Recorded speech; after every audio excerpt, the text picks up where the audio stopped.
The bourse was up yesterday by about 0.5%.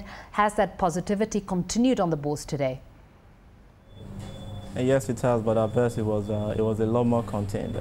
The bourse was up 0.76% today to close at 21,479. That figure is unadjusted, and we don't expect it to differ that much when the NSE all trades settle. Yeah, volumes, however, dipped, but on a week-on-week basis, the bourse still was down, shed about 1.49%.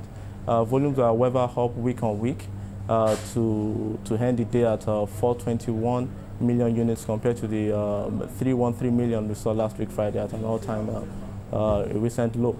Of all stocks traded, 31 stocks traded up, 28 stocks slid, while 76 stocks traded flat.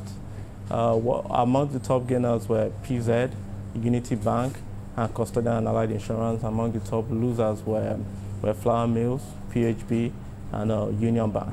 So by and large, week on week, we would just say the bourse traded in the red, but day on day, there appears to have been a continued marginal positive climb. Yeah. Akinwonuola, why were volumes traded low today? Why were volumes? Yeah, we think investor appetite might be returning. The bourse itself was just marginally up. So what we think a major factor that is still keeping the bourse depressed would be the debt overhang and the deleveraging currently in the system. We think that may continue to play up into next week and the coming weeks. Of course, you are aware of the entire CBN reforms.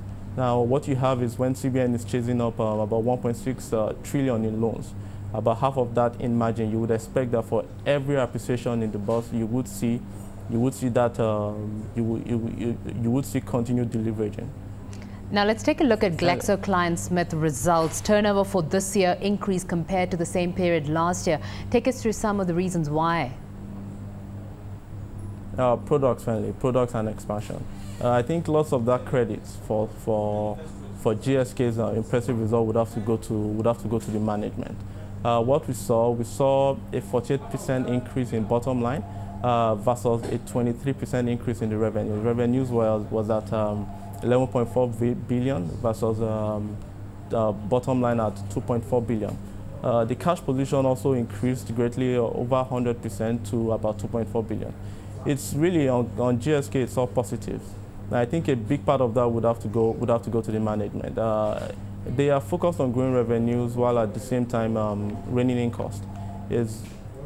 And we could see that of recent they switched power plants, energy sources from diesel to gas power plants. And what that means is that your energy cost simply falls, and while your revenue remains strong.